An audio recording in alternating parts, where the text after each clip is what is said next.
그래서 예배 드리시는 분들도 모두 다 기립하셔서 우리 하나님 앞으로 나아가도록 하도록 하겠습니다. 우리 성전에 계신 분들도 함께 다 일어나셔서 예배의 자리, 우리 하나님이 계신 그곳으로 나아가도록 하겠습니다. 새 노래로 여호와께 찬송하라. 그는 기이한 일을 행하사 그의 오른손과 거룩한 팔로 자기를 위하여 구원을 베푸셨음이로다. 여호와께서 그의 구원을 알게 하시며 그의 공의를 문 나라의 목전에서 명백히 나타내셨도다.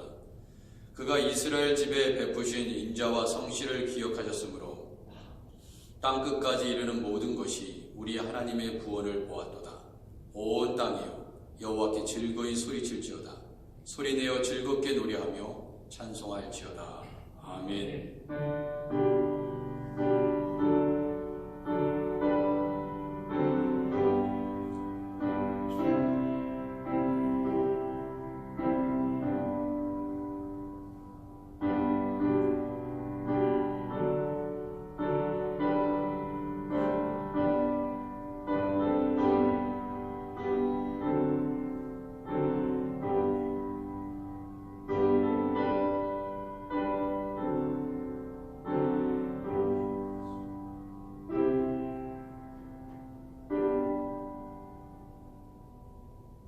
주님 가르쳐 주신 기도로 함께 고백하겠습니다.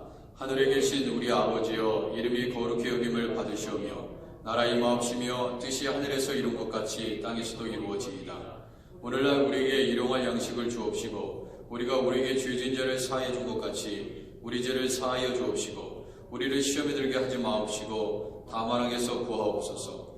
되게 나라와 권세와 영광이 아버지께 영원히 있사옵나이다. 아멘. 자리에 앉으시겠습니다. 자리에 앉으셔서 찬송 15장 함께 찬양하겠습니다.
잠언서 28장 13절에 말씀하시기를 자기의 죄를 숨기는 자는 형통하지 못하나 죄를 자복하고 버리는 자는 불쌍히 여김을 받으리라.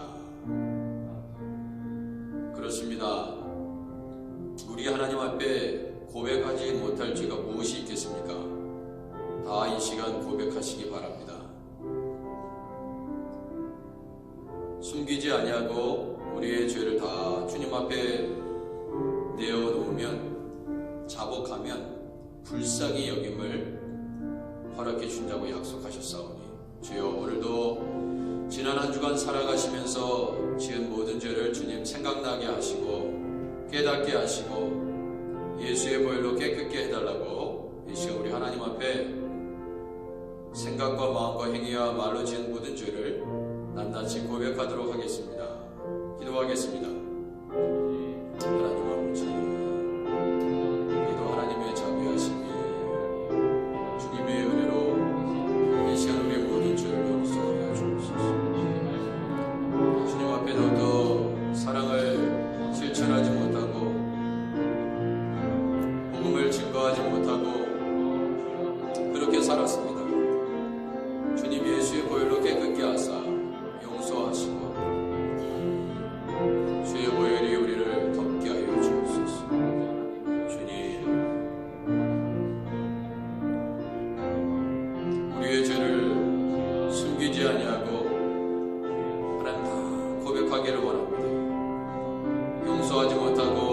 사랑을 베푸지 못하고 시기하며 질투하고 미워하고 정죄하며 살았던 우리들 주님 용서하여 주옵소서.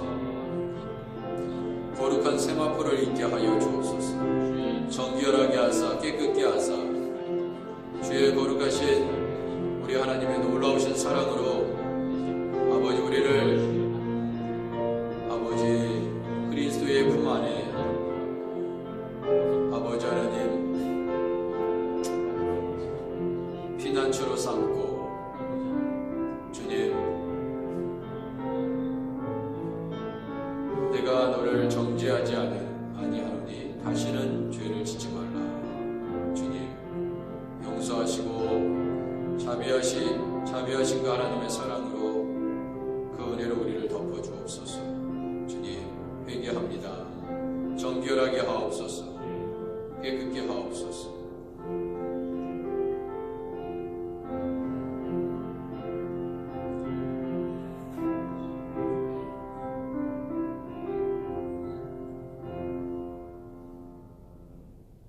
하나님께서는 로마서 8장 말씀을 통해 하나님 앞에 통회하고 자복하는 우리 모두에게 말씀하십니다.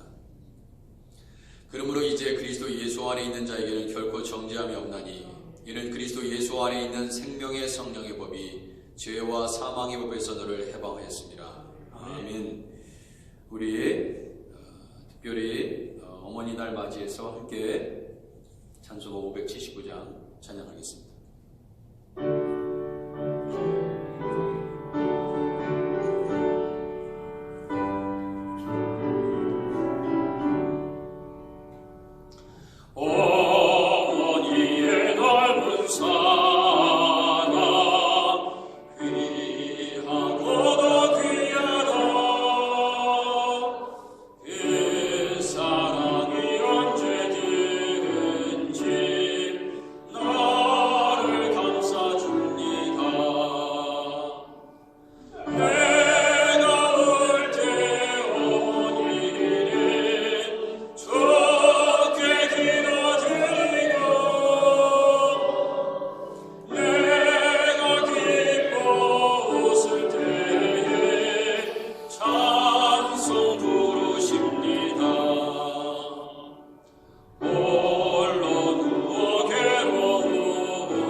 기도하겠습니다. 하나님, 우리 아그네시아 교회 성도들 가정에서 또한 소수가 하나님의 교회에 하나님의 기적이 나타나는 그 교회, 우리 아그네시아 교회에서 하나님 예배드리게 하심을 진심으로 감사드립니다. 같은 마음으로 하나님 이 시간 예배할 때 우리 하나님께서 영광 중에 임재하여 주시고 하나님 말씀을 깊이 깨달아 알 수 있는 지혜와 능력, 은혜를 주님께서 허락하여 주옵소서. 지난 한 주간도 살아가면서 많은 어려움이 있었습니다. 주님, 힘든 고난과 아버지 고통의 세월, 지금도 헤아리기 어려울 정도로 많이 경험하고 지금까지 살아왔지만 하나님 올해 불어닥친 이 코로나 바이러스로 인하여 아버지 모든 시간이 정지된 듯 하나님 힘들어하는 우리 이민교회 특별히 하나님 모든 성도들을 하나님께서 지키시고 속히 하나님 경제가 재개되게 하시며 살 길을 하나님 아버지 마련해 주셔서 하나님 우리의 생명이 되시는 우리 하나님께서 우리를 얼마나 사랑하시는지 주님 속히 아버지 우리 가운데 그 모든 하나님의 은혜를 경험할 수 있도록 인도하옵소서. 특별히 하나님이 연로하신 장로님들, 권사님들, 집사님들 모든 성도분들을 위해서 기도합니다. 주님 눈동자와 같이 살펴주셔서 아버지 건강 잃지 아니하시고 모든 성도들 하나님의 교회 우리 하크네시아의 교회에서 함께 예배할 수 있도록 함께 찬양할 수 있도록 함께 기도할 수 있도록 함께 펠로우십을 나눌 수 있도록 주님 속히 그때를 허락하여 주옵소서. 뉴욕에 있는 많은 고통받고 있는 영혼들 하나님 병원에 입원하여 치료받고 있는 이들 아버지 그분들이 하크네시아 교회의 교인이든 아니든 아버지 전혀 상관없이 주여 저들의 영혼을 살펴주시고 특별히 하나님 예수 그리스도를 알지 못하고 아버지 죽어가는 영혼들이 얼마나 많은지요 주여 불쌍히 여기시고 하나님의 은혜로 저들에게 예수 그리스도의 아버지 하나님 만남을 허락하여 주옵소서.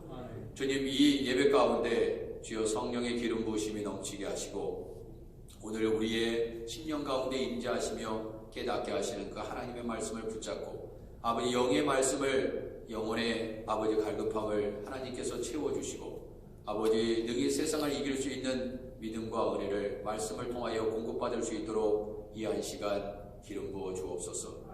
아버지 하나님 오늘도 성령께서 천군 천사를 통하여 이 예배를 수종들게 하실 줄 믿습니다. 시종을 주님께 의탁드리고 예수님의 이름으로 기도드립니다. 아멘. 예, 오늘 하나님께서 우리들에게 주시는 말씀은 열왕기상 19장 9절에서 14절까지 말씀입니다. 열왕기상 19장 9절에서 14절까지 말씀을 저와 여러분이 한 절씩 교독하겠습니다.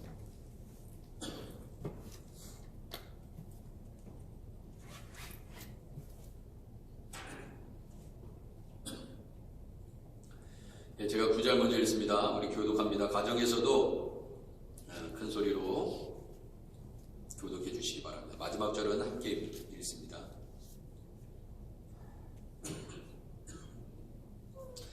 엘리야가 그곳 굴에 들어가 거기서 머물더니 여호와의 말씀이 그에게 임하여 이르시되 엘리야야 네가 어찌하여 여기 있느냐. 주가 대답하되 내가 만군의 하나님 여호와께 열심히 유별하오니 이런 이스라엘 자손이 주의 언약을 버리고 주의 제단을 헐며 칼로 주의 선지자들을 죽였으리오며 오직 나만 남았거늘 그들이 내 생명을 찾아 빼앗으려 하나이다.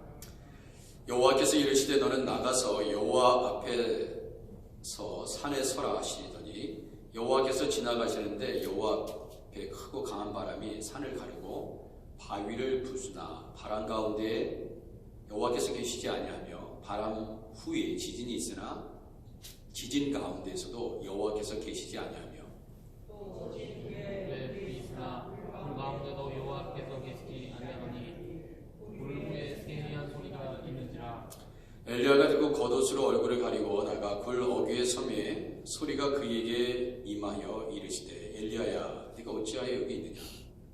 그가 대답하되 내가 만군의 여호와께 열심히 유별하오니 이는 이스라엘 자손이 주의 언약을 버리고 주의 제단을 헐며 칼로 주의 선지자들을 죽였으니오며 오직 나만 남았거늘 그들이 내 생명을 찾아 빼앗으려 하나이다. 아멘. 우리 서로 주위에 계신 분들하고 서로 인사 나누겠습니다. 해피 마더스 데이. 해피 마더스 데이. 감사합니다. 제가 말씀을 전하기 전에 말씀을 시작하면서 한 가지 여러분들에게 질문을 드리도록 하겠습니다.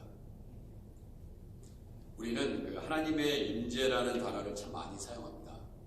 여러분 즐겨 부르시는 찬양에도 임재라는 찬양이 있습니다. 성경에 우리말로 임재라는 단어가 있을까요? 임재라는 단어 있을까요? 없을까요? 뭐 없으면 제가 물어보지도 않았겠죠. 근데 임재라고 정확하게 한글 단어로 그렇게 기록된 부분은 딱 한 군데 있습니다. 물론 뭐 동사로는 여러 개 많이 등장하죠. 그런데 임재라고 정확하게 개역개정에서 등장하는 부분은 어디인가 제가 찾아봤습니다. 에스겔 37장에 나오는데요. 이것도 동사와 관련돼서 등장을 합니다. 에스겔 37장 1절에 보면은 여호와께서 권능으로 내게 임재하시고 이렇게 돼 있어요. 임재하시고 그의 영으로 나를 데리고 가서 골짜기 가운데 두셨는데 거기 뼈가 가득하더라. 여러분 대단히 잘 알려진 본문이죠. 그 마른 뼈들이 하나님의 영이 임하니까 그 뼈에 막 살이 붙고요. 그래서 살아나는 그러한 그 비전 가운데 하나님께서 에스겔에게 주신 그 말씀 부분에 등장합니다. 제가 이 부분을 히브리어로 읽어봤어요. 하이타 알라이야 다드나이. 이 말은 이렇게 개역개정에서는 번역하고 있습니다. 여호와의가 아니고 여호와께서 권능으로 내게 임재하시고 이렇게 번역했어요. 보세요. 여호와께서 권능으로 내게 임재하시고 이렇게 번역되어 있습니다. 하이타 알라이야 다드나이. 아도나이는 여러분 여호와 하나님이라는 것을 잘 아실 거예요. 근데 영어만 보더라도 이게 어떻게 번역되어 있냐면 The hand of the Lord was upon me 이렇게 되어 있어요. 그런데 한글 성경에는 어떻게 되어 있다고요? 여호와께서 권능으로 내게 임재하시고. 딱 보면 아시겠지만 핸드라는 손이라는 하나님의 손, 주님의 손이라는 단어가 없어요. 우리 개역개정에는 그렇게 번역이 되어 있습니다. 그러니까 사실은 정확한 번역은 아니에요. 물론 하나님의 손은 권능을 상징합니다. 그렇기 때문에 의역하면 맞아요.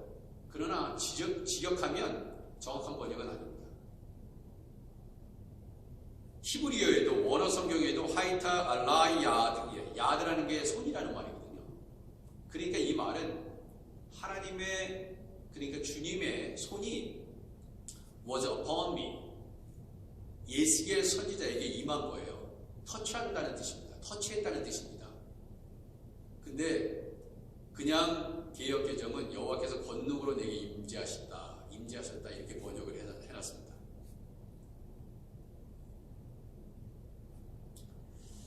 자, 임재라는 말이 대단히 중요한데 하나님의 백성에게 또 하나님의 성전에 그 예배 중에 하나님께서 임하신다, 영광 중에 임하신다, 임해야 그것이 하나님께서 받으시는 예배고요.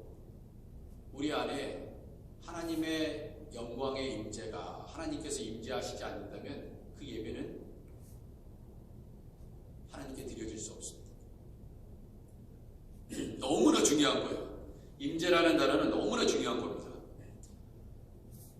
굉장히 극적인 그런 모습을 한 사건을 또 한번 제가 들려드리도록 하겠습니다. 사사기 15장 14절에 임재가 얼마나 강력한지 삼손이 레이의 이름에 블레셋 사람들이 그에게로 마주 나가며 소리 지를 때 여호와의 영이 삼손에게 갑자기 임하시며 이게 임재거든요. 하나님의 영, 성령께서 삼손에게 갑자기 임하시니까 그의 팔 위에 밧줄이 불탄 삼과 같이 그의 결박됐던 손에서 떨어진 줄 알았어요. 하나님의 영이 임하면 정말 엄청난 일이 일어난다는 걸 알 수 있잖아요. 그죠? 하나님의 영, 우리 하트네시아 교회는 하나님의 영, 성령께서 임재하는 교회입니다. 아멘. 자, 여러분, 이 하나님의 임재라는 말을 쉽게 영어에서는 뭐라고 그렇게 쓰냐면요, the presence of God이라고 얘기합니다. God's presence. 그러면 이게 무슨 말인지를 제가 잠깐 설명해 드리고 말씀을 계속 나누도록 하겠습니다. 동생 아벨을 죽인 형 가인 있잖아요. 아벨을 죽이고 나서 결국 그 가인이 어떤 행동을 취하냐면 창세기 4장 16절에 이렇게 기록되어 있습니다. 가인이 여호와 앞을 떠나서 에덴 동쪽 노 땅에 거주하더니 그랬습니다. 결국 가인이요, 아벨을 죽인 다음에 취했던 행동은 여호와 앞을 떠나는 일이었습니다. 여호와 앞을 떠나서 어디로 갔나? 어디로 갔다고요? 에덴 동쪽 노 땅에 거주하더니 그랬어요. 그런데 여기에 쓰여져 있는 여호와 앞을 떠나서 라는 말이 뭐냐면 가인이 the presence of God, 하나님의 임재를 떠나서 라는 말이에요. 하나님 여호와 앞을 떠났다는 말은 하나님의 임재를 거부하고 떠났다는 말입니다. 그래서 결국 어디로? 에덴 동쪽 노 땅에 거주하더니. 그러면 에덴 동쪽 노은 어딘가? 이거는 히브리어를 보면요, 그냥 천천히 읽어드리면 어떻게 읽냐면 노드 이렇게 읽습니다. 근데 빨리 읽으면 랍비들이 굉장히 빨리 읽거든요. 노드 이렇게 읽고. 그러면 이 노스라는 것은 방랑자라는 뜻인데, 여러분 방랑자가 좋습니까? 방랑자? 거처가 없어요. 거처가 없이 막, 그게 홈리스거든요. 사실 홈리스 좋아하는 사람 있어요? 여러분 홈리스 거처할 곳이 없어서 뭐 길바닥이든 뭐 나무 밑이든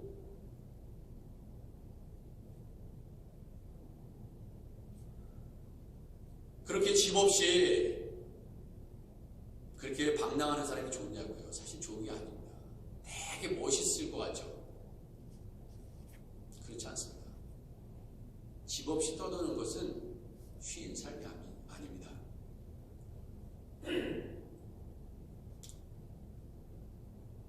삶의 목적을 잃어버린 사람들. 그래서 어디로 가야 할지도 잘 모르겠고, 만약에 직장에 갔다가 이제 근무 시간 다 마치고 집에 가려고 하는데 집이 없어. 집이 있었으면 좋겠는데. 이런 사람이 얼마나 힘든 삶을 사는 사람들이겠어요. 초막이든 뭐 그 집이 뭐 대단히 좋든 좋지 않든 상관없이 내가 일을 다 마치고 나면 내가 쉴 수 있는, 머리 둘 곳이 있는 집이 있다는 것은 정말 행복한 것입니다. 그런데 결국 이 가인의 인생이라는 것은 뭐냐면, 삶이라는 것은 아벨을 그렇게 죽여놓고 여호와 앞을 떠났다는 것은, 여러분 우리 하나님께서 우리의 쉼터예요. 안식처예요. 근데 여호와 앞을 떠난다, 하나님의 임재를 떠났다는 얘기입니다. 똑같은 말이에요. 이 노시라는 말은 결국 삶의 목적을 잃어버린 사람들이 거주하는 땅이라는 뜻입니다.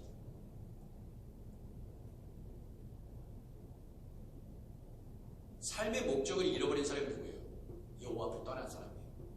하나님의 임재를 거부한 사람들이 머무르는 땅이에요.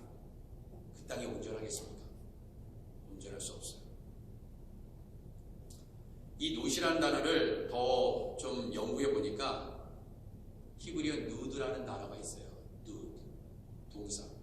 히브리어는 모든 동사로부터 병사들이 파생되어 나타납니다. 그게 히브리어의 특징이에요. 자, 그러면 누드라는 히브리어 단어에서 왔는데 그 누드의 용례가 아주 정확하게 기록되어 있는 부분이 열왕기상 14장 15절이에요. 그러니까 이 노시라는 에덴의 동쪽 노시라는 이 장소가 결국 누드라는 동사 히브리어에서 왔는데 그 용례를 보면 왕상 14장 15절이라고요. 자, 잘 들어보세요. 여호와께서 이스라엘을 쳐서, 자, 하나님께서 이스라엘 하도 죄악 가운데 있으니까 치셨어요. 치셔가지고 심판하셔서 물에서 흔들리는 갈대같이 되게 하시고 그랬어요. 그것이 여호와 하나님께서 이스라엘을 치셨다는 표현입니다. 여러분, 물에서 흔들리는 갈대를 한번 상상해 보시기 바랍니다. 그때 흔들리다는 말이 있잖아요. 물에서 막 흔들려요. 흔들리다는 표현이 누드예요. 히브리어. 여러분, 갈대가 강하면 얼마나 강하겠어요? 갈대가 강하면 얼마나 강하겠냐고. 물에서 흔들리는 갈대같이 되게 하시고. 그게 뭐라고요? 여호와의 임재를 떠나서 여호와 앞을 떠난 사람들의 인생이 이와 같다는 것입니다.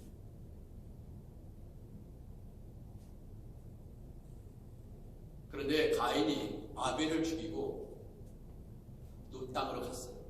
그건 결국 물에서 흔들리는 갈대같이 된 것입니다.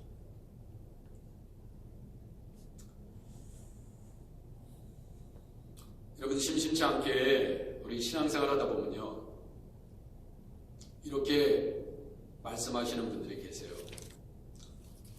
우리도 다 경험하는 바입니다. 뭐 꼭 어떤 특별한 사람만 경험하는 건 아니고 우리 모두 다 이런 경험을 다 하게 되는데, 요새 참 기도가 잘 안 됩니다. 기도가 집중이 안 되고요, 예배가 집중이 안 돼요. 뭐 말씀을 읽어도 뭐 한두 장 넘어가기가 참 힘들고 참 어렵습니다. 참 요새 참 은혜가 안 됩니다. 은혜로운 생활이, 신앙생활이 잘 안 되네요. 기쁨도 없고요. 또 교회 오는 것도 참 쉽지 않습니다. 왜 그런지 모르겠어요. 뭐 기도를 해도 응답되는 것 같지도 않고요. 하나님이 내 기도를 듣고 계시는지는 잘 모르겠고 잘 느껴지지도 않고요. 뭐 기도를 하는데 벽에다 대고 막 기도 한참 나만 열심히 하다가 그냥 그런 것 같아요. 이렇게 말하시는 분들이 있어요. 아니, 다른 사람들은 참 은혜도 잘 받는 것 같은데 저는 그런 체험도 별로 없는 것 같고, 이전에는 남보다 참 은혜도 많이 받았는데 눈물도 많이 나고 그랬는데 왜 그런지 모르겠습니다. 요사이. 자, 이런 분들에 대해서 답을 드려야 되겠는데, 이거는 뭐냐면 오늘 바로 이 모든 것은요, 하나님의 임재와 관련이 있다는 것을 말씀드립니다. 내가 하나님의 임재를 경험하지 못하고 그 안에 있지 않으면 이런 걸 느껴요. 왜냐하면 우리 영적인 존재이기 때문에 그렇습니다. 교회 믿음 생활을 오래 하시는데도 불구하고 지금 죽어도 나는 천국 갈 수 있어, 이렇게 얘기하시는 분들도, 그런데 영적인 상태, 영적인 침체기가 오래가면 이렇게 시편의 한 말씀처럼 이렇게 얘기하는 사람들이 있습니다. 이 최악의 상황이죠. 영적 상태가 이 바닥을 칠 때 어떻게 얘기하냐면 시편 14편 1절에 어리석은 자는 그의 마음에 이르기를 하나님이 없다 하는도다. 어리석은 자는 그의 마음에 이르기를 하나님이 없다 하는도다. 이게 뭐냐면 예수 믿지 않는, 하나님을 알지 못하는 사람이 고백하는 것이 아니라 지금까지 신앙생활 잘 해오다가도 어떤 영적 침체기에 들어가면요, 이렇게 얘기할 수 있다는 거예요. 하나님이 없다. 그런 걸 느끼는 거예요. 이거 정말 하나님 살아계신 거 맞아. 이렇게 얘기하는 건 똑같은 거예요. 절대 불신자들이 말하는 건 아니에요. 그 사람들은 다 제껴놓고 얘기하는 것입니다. 왜 이들은 하나님을 잘 믿다가 하나님이 없다고 그렇게 느끼고 있는 것일까? 그렇게 결론을 내리고 있는 것일까? 나름대로 열심히 신앙생활도 해왔는데. 그런데 제가 여러분들에게 위로의 말씀을 드립니다. 성경에 등장하는 많은 영적인 거장들도 이렇듯 하나님의 임재를 매 순간, 매일 그렇게 경험한 건 아니에요. 너무 좌절하시거나 야 하나님이 계신 거 맞죠? 이런 생각이 들더라도 낙심하지 마세요. 왜? 이것도 우리의 인생 가운데 임재와 부재는 하나님의 임재, the presence of God, the absence of God, 이것은 오고 가는 것입니다.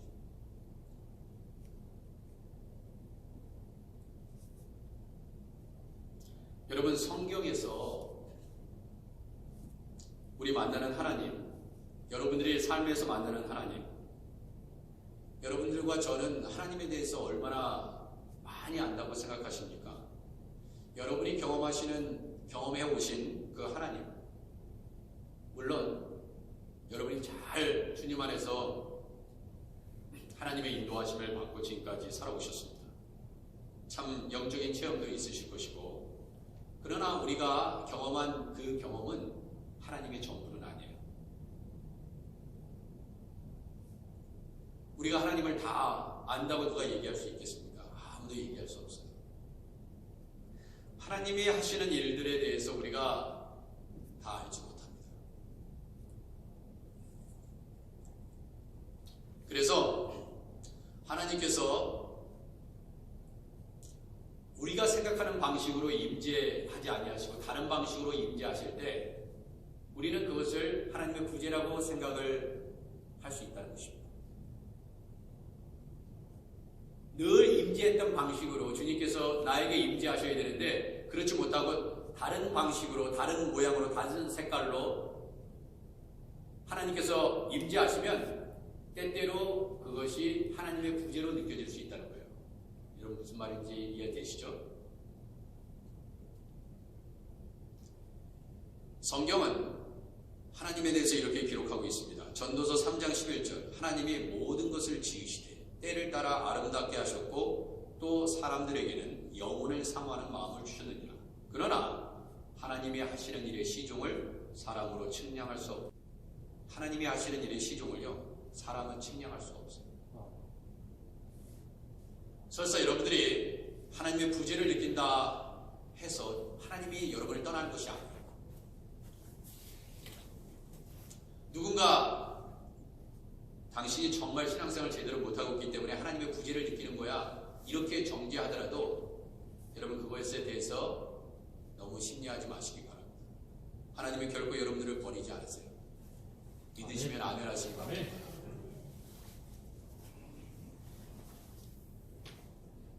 어떤 분들이 이 얘기를 할 때 이렇게 반문할 수 있을지 모르겠습니다. 고린도전서 2장 10절을 인용하면서 오직 하나님이 성령으로 이것을 우리에게 보이셨으니 성령은 모든 것 곧 하나님의 기쁜 것까지라도 통달하시느니라. 아니 하나님께서 당연하죠. 하나님의 영 성령께서 그분의 영이신데 그 하나님의 영 성령께서 우리에게 알려주시면 다 우리는 하나님의 기쁜 것도 다 깨닫게 되죠. 그러나 문제는 뭐냐면 하나님이 그것을 우리에게 허락하느냐 허락하지 않느냐 그거는 또 다른 문제입니다.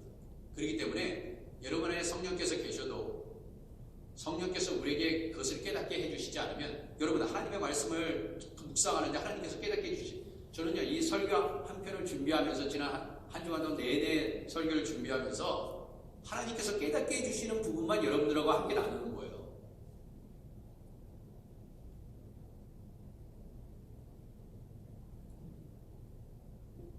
그러면 여러분들에게 하나님의 부재를 경험하고 있다. 여러분들이 그렇게 생각하시는 분이 혹 이 설교를 들으신 분이 있다면 그냥 아주 심플리, 아주 단순하게 제가 말씀드려서 그것은 어떤 뜻이냐? 하나님께서 여러분에게 또 다른 영적인 경험의 세계를 열어주시는 것뿐만 아니라, 그렇기 때문에 거기서 낙담하고 좌절하고 절망할 것이 아니라 더 하나님을 사모하라는 뜻입니다. 하나님을 더 갈망하라는 뜻이에요. 새로운 차원을 열어주시는, 여러분이 지금까지 만나지 못했던 그 하나님과의 차원 자체가 새롭게 그 지경을 넓혀주시고 열어주신다는 의미를 갖고 있습니다. 여러분, 하나님은 여전히 임재하세요. 한 번도 여러분을 떠나지 않습니다. 설사 여러분들이 죄를 짓고 있어도 하나님은 여러분을 떠나지 않으세요. 그렇지만 늘 제가 말씀드리는 거지만, 내가 죄를 짓고 있으면 어때요? 내가 죄를 짓고 있기 때문에 멀어진다는 느낌이 들어요.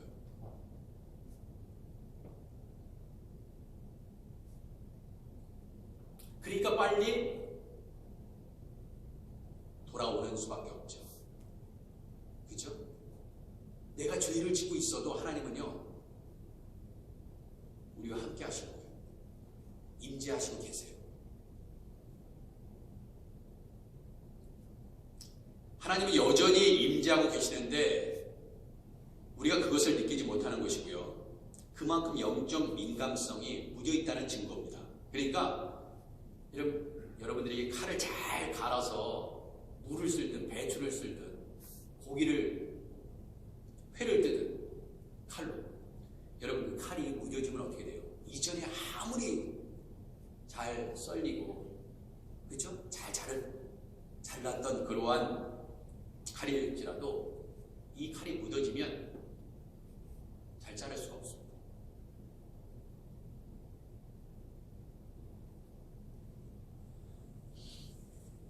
주님은 우리 안에 들어오셔서 요한복음 14장 20절 말씀처럼, 그날에 내가 아버지 안에, 너희가 내 안에, 내가 너희 안에 있는 것을 너희가 알리라.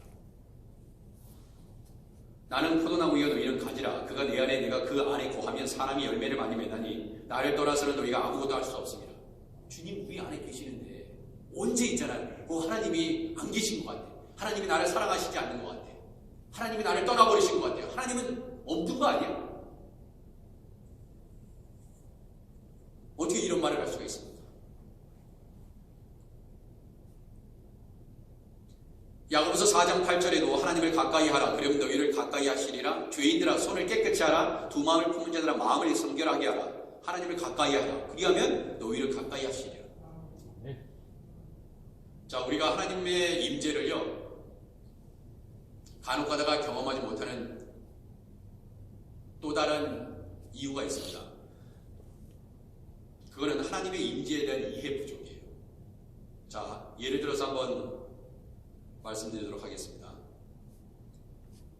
계속 이전의 내용하고 연결해서 말씀드릴게요. 하나님의 임재는요, 여러분이 생각하는 방식으로만 생각하면 하나님께서 임재하고 계신데도 그것을 모르면, 인식하지 못하면 하나님의 임재를 경험하지 못한다고 생각합니다.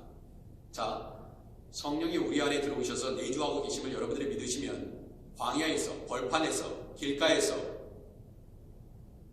어느 곳이든 그 자리에서 우리 하나님을 신령과 진정으로 예배드릴 수 있어요. 신령과 진정으로 예배드릴 수 있다면 그곳에서 하나님께서 임재하실 것이요, 우리의 기도와 찬양과 예배를 받으실 것입니다. 자, 그래서 임재에는요, 여러분 두 가지 개념을 가지고 이해하시면 좋아요. 첫 번째, 여러분 이제 신학 공부를 하지 않으셨을지라도 이런 얘기 많이 들어보셨을 거예요. 일반 계시가 있다. 일반 계시. 그리고 특별 계시가 있다. 특별 계시는 예수 그리스도께서 이 땅에 오신 거죠. 일반 계시는요, 모든 만물을 통해서도 하나님께서 계심을 드러내시는 거예요. 그것은 하나님의 임재하고 연관되어 있는 것입니다. 계시는 그 하나님의 뜻을 나타내시는 것은요, 모든 만물을 통해서도 하나님의 뜻을 나타냅니다. 천지를 보아서도. 자, 그래서 사람들이 꽃을 보면서 어찌 저런 꽃이 생겨날 수 있나, 저건 하나님이 계신 증거다. 그리고 예수 믿는 사람이 있어요. 꼭 병에 걸려가지고 뭐 죽었다가 살아나고, 그 누군가 전도를 해가지고 그렇게 해가지고 예수 믿는 분들 뿐만 아니라 꽃을 보고도 물 한 잔 마시면서도 태양을 보면서도 하나님께서 만물어 온 우주 질서를 통해서도 창조물을 통해서도 아 정말 하나님 계시구나. 그래서 예수 그리스도를 영접하는 사람도 있다 이거예요. 그게 뭐냐? 일반적으로 일반 임재라는 거예요.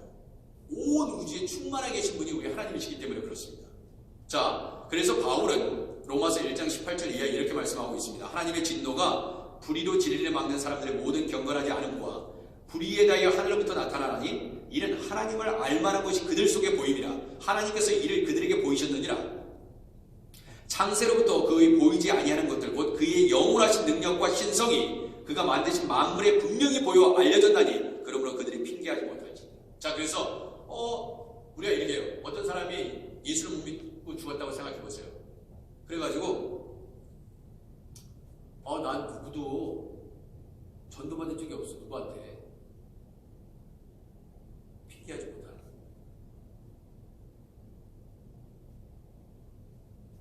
물론 전도하지 못한 우리들의 죄도 책망받아야 될 얘기지만 설사 전도받지 못하고 죽었다 하더라도 그 영혼은 핑계하지 못해요. 핑계대지 못합니다.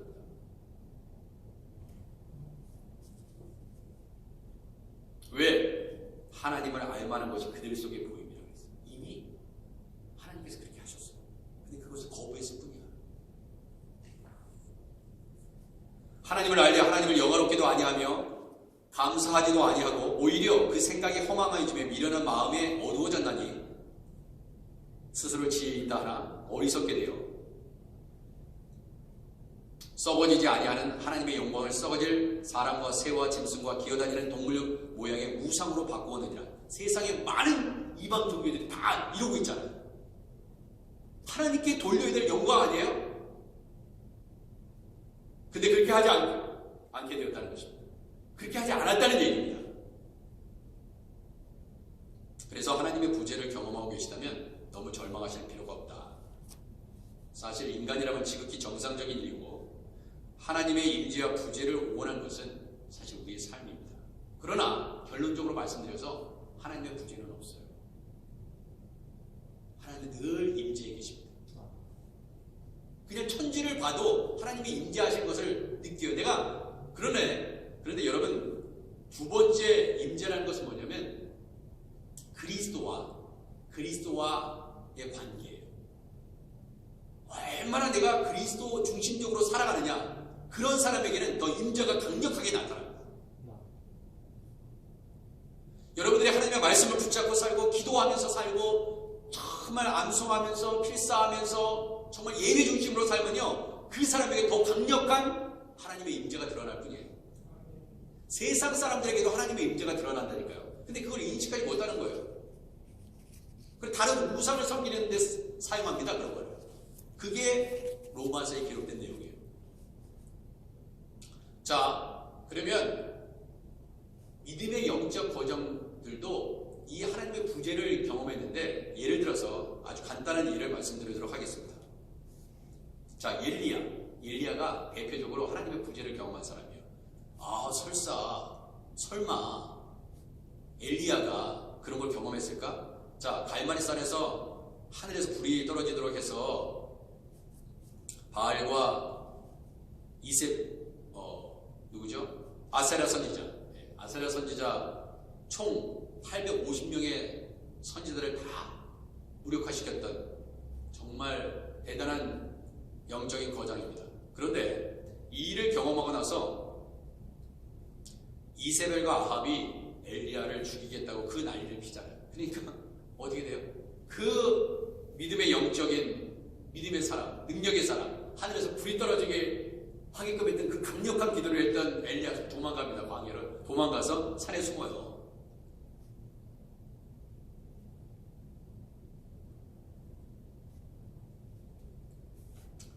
자, 만약에 이 사람이 엘리야가 하나님의 임재를 경험하는 그때에 그런 놀라운 일을 하는 거거든요. 그러면은 만약에 이세벨과 아합이 죽이겠다 달려들었을 때 이번에 한 번 더 하늘에서 불이 떨어지게 하는 거야. 그렇게 강력하게 하나님의 임재의 사건을 드러내서 이세벨과 아합을 그냥 정리해버려. 그냥 그 머리에 불이 떨어지게 해서. 왜 못합니까? 그냥 도망가거든. 하나님의 임재가 있었을 때 그 아합과 이세벨의 선지자들을, 그 우상 숭배자들을, 아세라와 바알을 섬기는 선지자들을 다 무력화시킬 수 있는 그런 능력의 종 아니에요. 그 임재를 경험했던 그 엘리야가 왜 도망갔을까? 하나님의 부재를 경험한 거죠. 경험하는 순간이에요, 이게 사실. 어떤 사람들은요, 정말 막 진짜 돌멩이도 씹어먹을 수 있는 믿음을 가지고 그렇게 열심히 봉사하다가도 완전히 벌러덩 넘어져. 저 사람 왜 저렇게 됐지? 우와, 정말 열심은 죄다 저 사람한테 집중돼 있어가지고 막 죽기 살기로 막 봉사할 때는 언제고 왜 저 사람 저렇게 된다? 하나님의 임재가 들어가니까 그 사람을 하나님이 확 잡아 쓴 거거든요. 근데 어느 날 갑자기 완전히 번아웃 돼가지고 믿음이 그냥 중간치도 아니고 완전히 믿음이 바닥이 났네. 아예 믿음 없는 사람, 하나님 도대체 어디 있어? 막 이렇게 나오는 사람들이 있다 이거예요. 그게 뭐예요? 하나님의 부재를 경험하는 순간.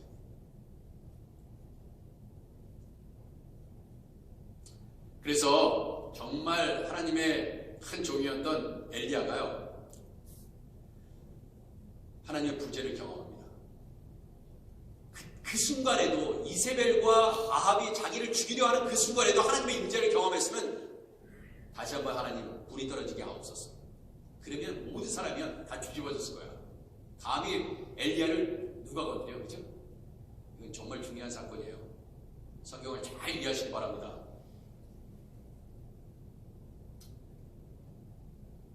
자, 그 상황 가운데 오늘 성경 말씀 왕상 19장 9절 14절 이 본문의 말씀으로 잡은 일부를 제가 다시 한번 읽어드리도록 하겠습니다. 자, 10절부터 그가 대답하되 내가 만군의 하나님 여호와께 열심히 유별하오니, 열심히 유별난 거예요. 유별난 거예요. 야, 저 사람 유별나. 이는 이스라엘 자손이 주의 언약을 버리고 주의 제단을 헐며 칼로 주의 선지자들을 죽였음이오며 오직 나만 남았거늘 그들이 내 생명을 찾아 빼앗으려 하나이다. 하나님께 그렇게 말합니다. 그랬더니 여호와께서 이르시되 너는 나가서 여호와 앞에서 산에 서라.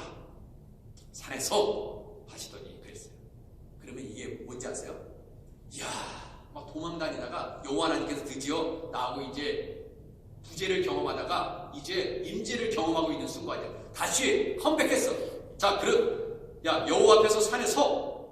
그러면 엘리야가 얼마나 기대하고 있었겠어. 야, 하나님이 없었던 것처럼 정말 힘들었는데 이제 부재에서 벗어나서 임재를 다시 경험하니까 여호와께서 지나가시는데 여호와 앞에 크고 강한 바람이 산을 가르고 바위를 부수나 바람 가운데 여호와께서 계시지 않아요.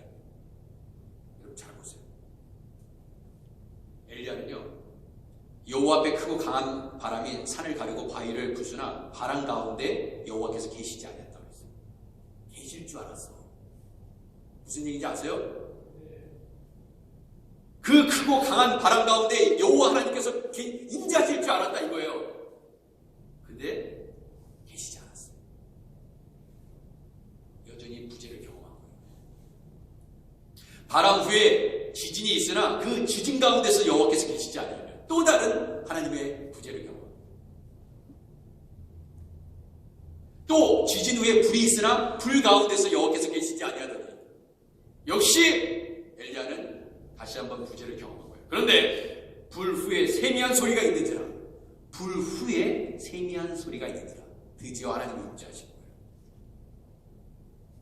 여러분, 하나님께서 임재하시는 앵글을 보세요. 각도를 보시라고요. 엘리야가 기대했던 것처럼 그 타이밍에 임재하시는 게 아니에요.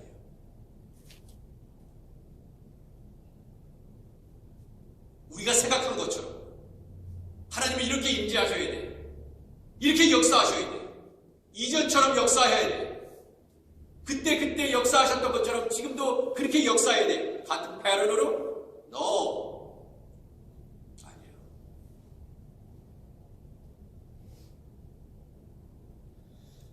엘리야가 생각한 대로 하나님의 임재는 이루어지지 않았습니다. 하나님이 원하시는 대로 임재하셨어요. 하나님이 원하시고 싶은 대로 임재하시는 거예요.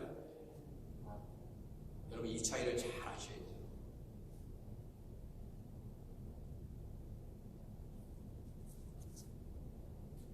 우리 생각대로 하나님께서 임재하시지 않는다고 해서 하나님이 우리를 버리신 것이 아닙니다.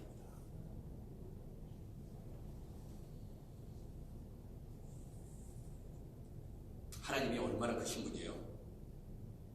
여러분, 하나님이 채우지 못할 우주 공간이 있습니까?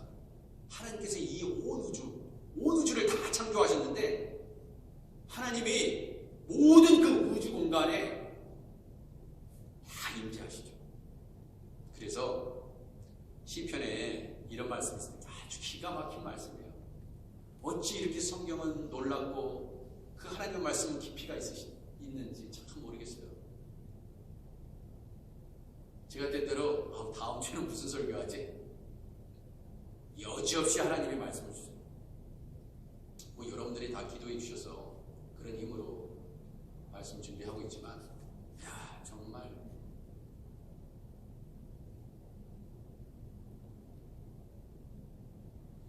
여러분 하나님께서 이 우주 공간에 다 임재하고 계시는데 채우지 못할 공간이 어디 있냐 이거예요. 시편 139편 7절 내가 주의 영을 떠나 어디로 가며 주의 앞에서 어디로 피하니까. 어디나 다 계셔요. 이 말은 그거예요. Where can I go from your spirit? Where can I flee from your presence? 여러분 우리는요 주의 임재를 떠나서는 살 수 없는 존재예요. 여러분이 한번 숨어보세요. 물론 영적으로 제가 가인이 농땅으로 갔다, 에덴 동쪽으로 갔다 이렇게 얘기하지만 거기는 없습니까? 내가 하늘에 올라갈지라도 거기 계시며 수월에 내 자리를 펼지라도 거기 계시니이다. 수월에도 내 자리를 펴도 거기에 주님은 임재하실 수 있어요. 내가 새벽 날개를 치며 바다 끝에 가서 거주할지라도 거기서도 주의 손이 나를 인도하시며 주의 오른손이 나를 붙드시리이다. 하나님이 임재하시지 못할 공간이 어디냐 이거예요.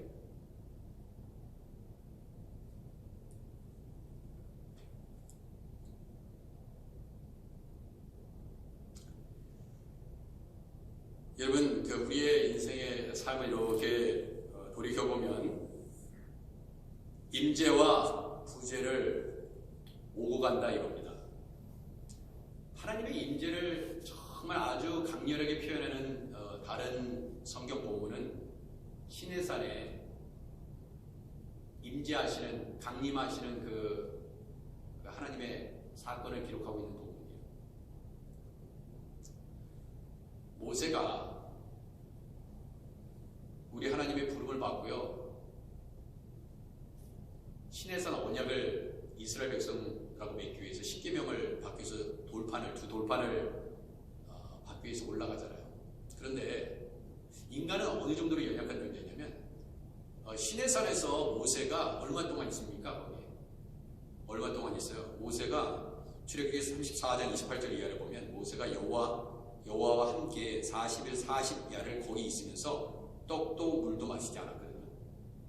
근데 하도 모세가 내려오질 않으니까 그 시내산 밑에서 아론을 막 흉동질해가지고 금송아지 한 작품을 하나 만듭니다. 그죠? 작품을 하나 만들어요. 하나님이 쓰시는 종 모세가 40일 동안만 이스라엘 백성 앞에서 사라져도 우상을 만드는 존재가 바로 인간이에요.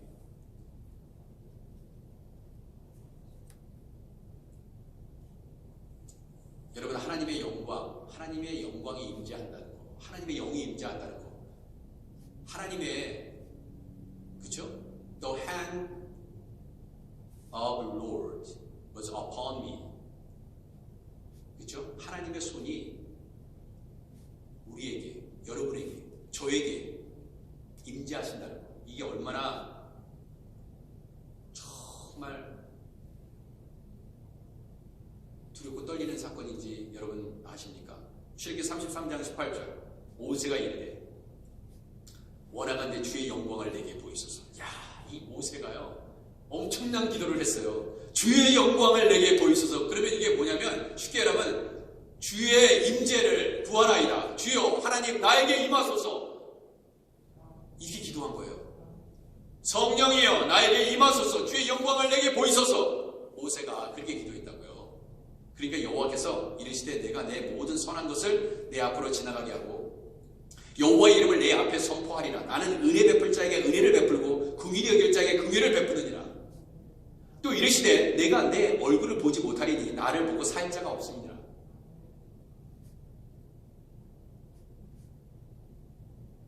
여호와께서 또 이르시기를 보라 내 곁에 한 장소가 있으니 너는 그 반석 위에 서라 그랬어요. 그 반석 위에 서라. 그 반석 위에 서라는 말을 자주 하셨네. 내 영광이 지나갈 때 내가 너를 반석 틈에 두고 반석 틈에 둔대. 맨 처음에 쓰라고 그래놓고 내가 반석 틈에 너를 두고 그 사이에 두고 그러니까 바위 틈에 너를 집어넣겠다는 거예요. 그리고 내가 지나도록 내 손으로 너를 덮었다가 여러분 손이에요. 또 손이 나왔잖아요. 손. 하나님의 임재가 드러나는 것은 여러분 하나님의 얼굴을 볼 수 있어요?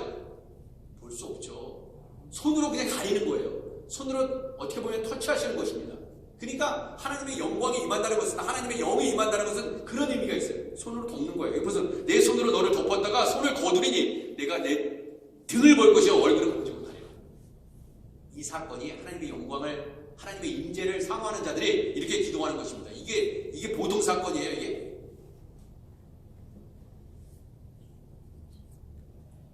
그런데요 시내산에서 위에서는 하나님의 지금 이런 엄청 영적인 체험을 하고 있는데 지금 시내산 아래에서는 지금 우상을 만들고 있대요.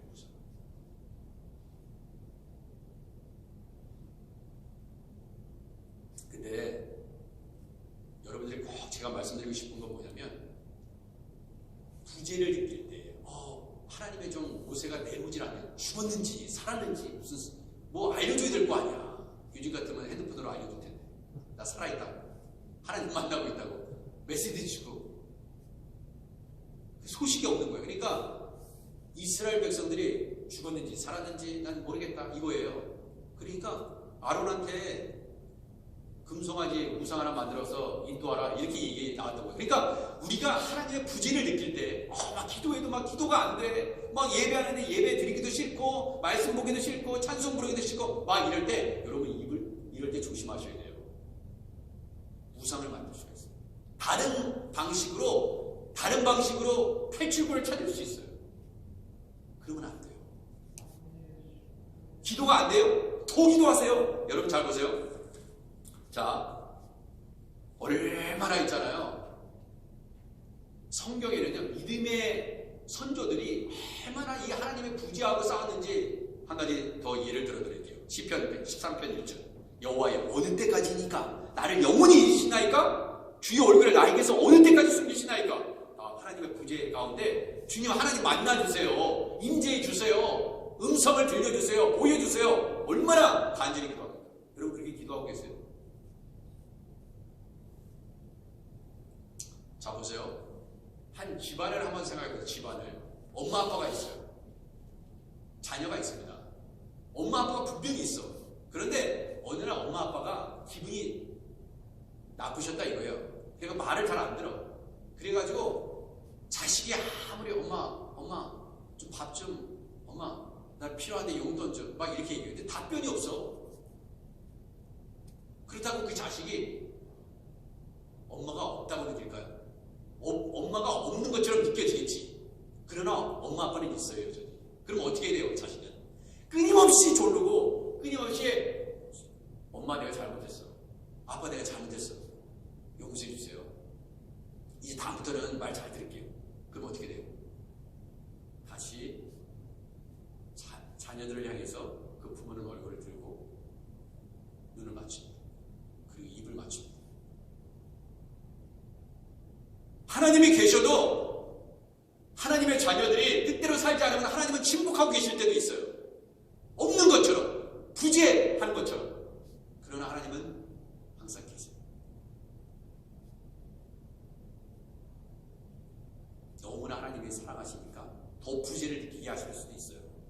여러분 잘 들으셔야 돼요.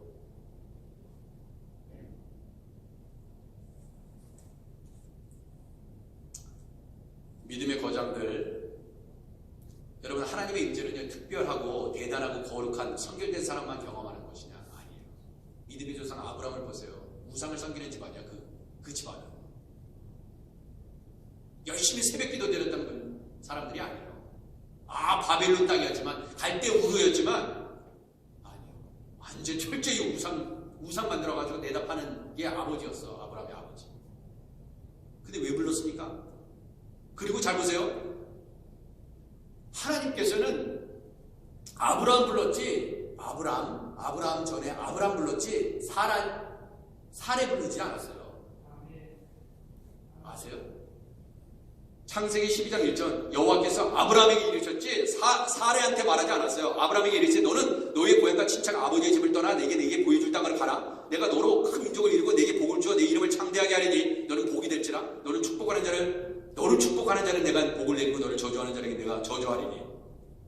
언제 사라한테 이런 축복을 줬어요? 아브라함한테 줬어. 아브라함한테. 그러면 이 사례는 뭐예요? 아브라함의 하나님, 내 남편의 하나님, 그 하나님 믿고 그냥 따라간 것뿐이 없어요. 끊임없이 이 사례는 직접 하나님께서 그의 음성을 들려주시기 전까지는 부재야. 계속 아브라함의 하나님, 자기 남편의 하나님을 믿고 그냥 따라간 것뿐이에요. 그런데 아브라함과 아내 사라에 보세요. 갈대 우르에서 약 960km 떨어진 하란으로 갔죠. 하란. 자, 그리고 다시 640km 떨어진 가나안 땅으로 들었어요. 그러면 총 1600km를 걸어가지고 하나님의 부재를 느끼면서도 남편의 하나님이 나의 하나님이야. 내 아내의 하나님, 내가 그냥 쫓아다니는 남편. 그럼 그 남편은 하나님의 부재를 느끼면서도 아내 때문에 쫓아나왔다 이거야. 남편 때문에 쫓아나왔다 이거야. 그러면 하나님께서 그 남편한테는 그 아내한테는 임재하지 않냐 이거예요. 임재하죠. 하나님이 사랑하죠. 그 아내의 하나님을 믿고 따라오는 그 남편도 하나님을 사랑한다 이거예요. 여전히 임재하고 계시는 거예요.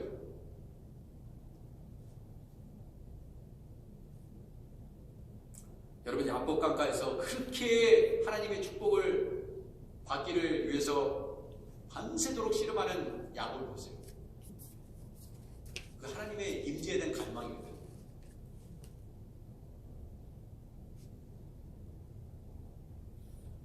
여러분 이제 결론을 맺도록 하겠습니다. 정말 제가 여러분 만날 수 있는 시간은 이 시간이니까 좀 길더라도 이해하시기 바랍니다.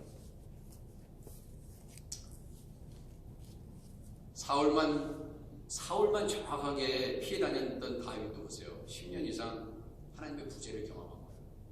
그냥 기름 붓고 나서 바로 있잖아요. 사무엘을 통해서 기름 받고 바로 이날부터 그 기름 부은 그날부터 왕이 되면 얼마나 좋겠어. 그잖아요. 그럼 그 나머지 기간은요. 왕이 되기까지는 하나님의 부재야.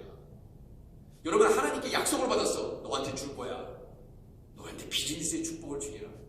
그럼 바로 그날부터 막 뭐가 열려야 될 거 아니야.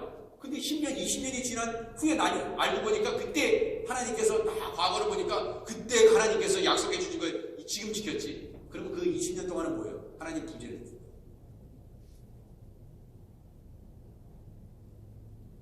여러분 바울이 얼마나 성령에 민감해서 살아간 사람입니까?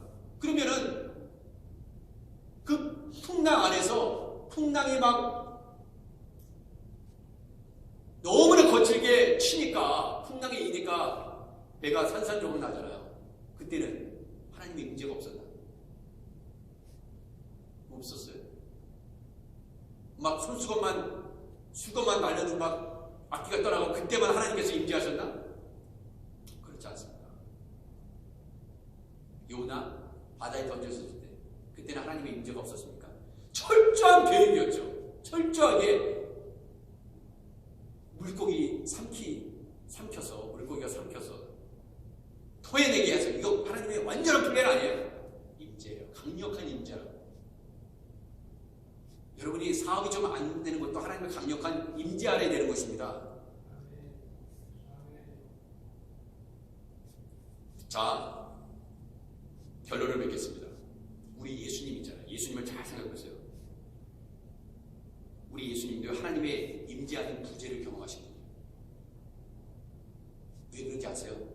그분은요, 영원히 우리와 임재하시기 위해서 성부 하나님과 부재를 경험하십니다. 아버지와 완전히 끊어지는 부재를 경험한, 왜? 우리와 영원히 함께 하시기 위해서 그 하나님을 믿으시기 바랍니다. 그 하나님 예수 그리스도의 그 사랑을 경험하시는 여러분과 제가 되기를 주님의 이름으로 축원해 드립니다. 끊어진 거예요. 끊어진 거. 부재를 경험한 거예요. 그래서 나온 게 뭔지 알아요? 보라, 처녀가 잉태의 아들을 낳으리니 그 이름을 임마누엘이라 하였으니 이를 번역한 즉 하나님 우리와 함께 계시다. 우리와 함께 계시다. 임마누엘이라는 이름이, 그 예수의 이름이 왜 생겨나냐면 우리와 함께하는 게 뭐예요? 영원히 임재한다는 말이에요. 여러분, 성령께서 내가 세상 끝날까지 너와 함께 있으리라. 예수님께서 마지막 내가 너에게 분부한 모든 것을 가르쳐 지키게 하라. 볼지어다 내가 세상 끝날까지 너와 함께 있으리라. 영원히 임재하겠다. 부재가 어디 있습니까? 부재는 없어요. 여러분이 기도를 할 때 벽을 치듯이 감동이 안 돼도 여러분들은요, 그 상황에서도 하나님께서 임재하고 계시는 거예요. 부재는 없어요. 어찌 예수 그리스도의 보혈로 깨끗함을 받은 우리에게 하나님께서 부재할 수 있습니까?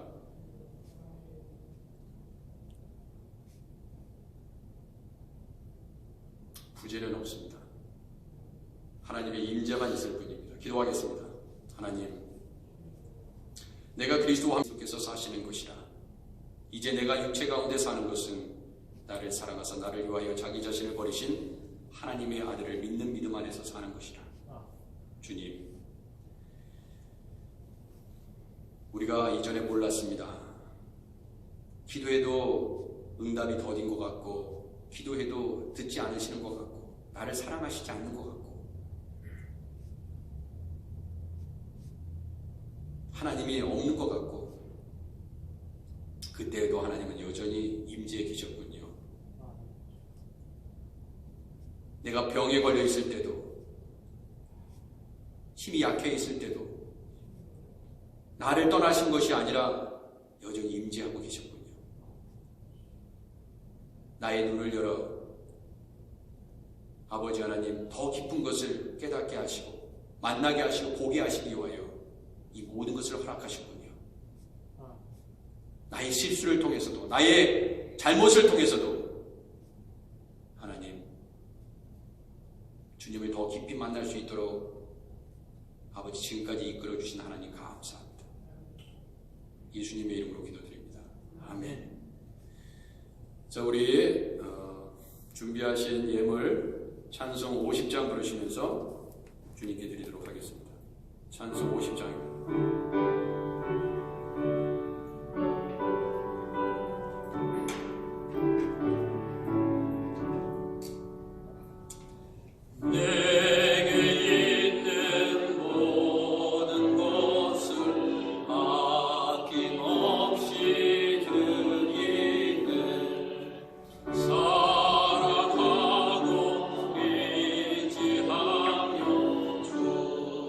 따라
이렇게 어려운 중에도 주님 앞에 예물을 올려드릴 수 있도록 과부의 2 렙돈도 우리 주님께서 너무나 귀하게 보시고 생활비 전부를 드렸느니라.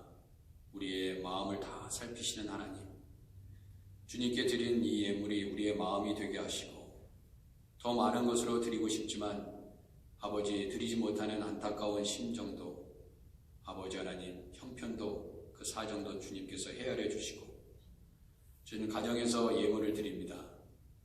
이 예물이 우리 교회를 더욱더 하나님의 아버지 그 사랑을 전하는 귀한 예물로 쓰여질 수 있도록 각 가정에서 예물로 드리는 모든 것들을 주님께서 기쁘게 흠양하여 주시고 주님 많은 생명을 구원하는 예물 되게 하여 주옵소서.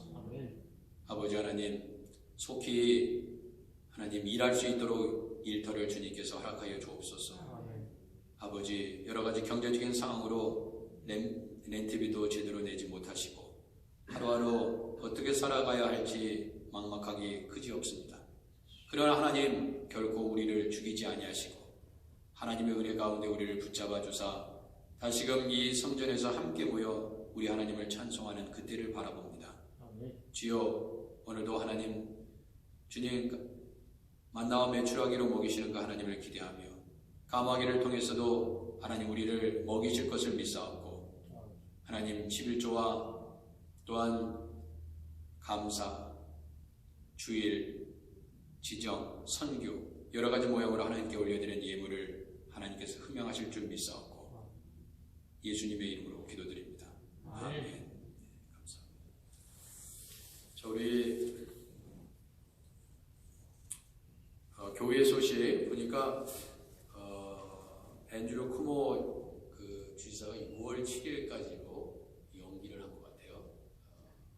아직도 뉴욕의 코로나가 아주 위험하다 이렇게 생각을 한 것 같습니다. 하여튼간 여하튼간에 교회의 리더십이 여러분들이 함께 모일 수 있는 날을 또 의논하고 그런 것들을 고려해서 알려드리도록 하겠습니다. 계속 지속적으로 가정에 계신 분들 안전하시길 바라고요. 꼭 마스크 쓰시고 또 특별히 연세 많으신 분들 조심하시고 또 안전하시기를 기도하도록 하겠습니다. 우리 마지막 찬송 다 일어나셔서 449장 1절과 5절 부르신 다음에 축도로 예배를 마치도록 하겠습니다. 449장 1절과 5절만 찬양합니다. 예수 따라가며 복음 선전하며 우리 행할 길 화하겠네.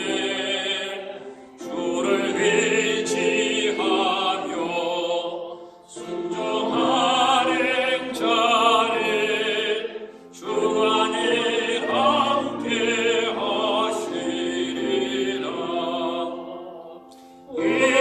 의지하고 순종하는 길은 예수 안에 즐겁고 복된 길이로다.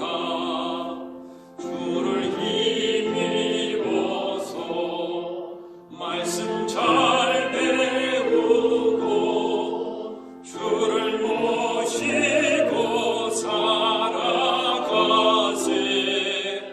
주를 의지하며 항상 순종하며